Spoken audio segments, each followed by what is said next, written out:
আত্মীয়তার সম্পর্ক ছিন্নকারী জান্নাতে প্রবেশ করতে পারবে না। এখানে কাদেরকে আত্মীয় বলা হয়েছে, আত্মীয় লিস্টে কারা আছেন দয়া করে জানালে উপকৃত হতাম। খুব দরকারি একটা প্রশ্ন। আত্মীয়তার সম্পর্ক রক্ষা করা সুন্নত না মুস্তাহাব? ফরজ। অনেকে জানেন না আত্মীয়তার সম্পর্ক রক্ষা করা কি ভাই? ফরজ। আত্মীয়তার সম্পর্ক ছিন্ন করা কি? হারাম।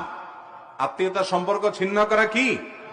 অনেক হারাম আমরা জানি, কিন্তু এই হারামটা আমরা অনেকে জানি না।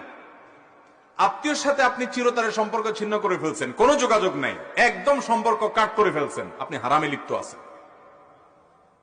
এখন কথা হলো কারা আত্মীয়?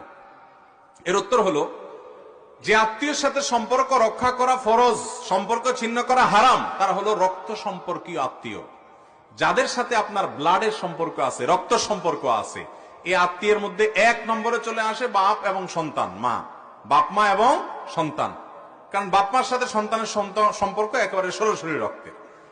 এরপরে হলো ভাই বোন, তারপরে ভাতিজা ভাতিজি, তারপরে চাচা ফুফু, দাদা দাদি, এরা সব রক্ত সম্পর্কীয়।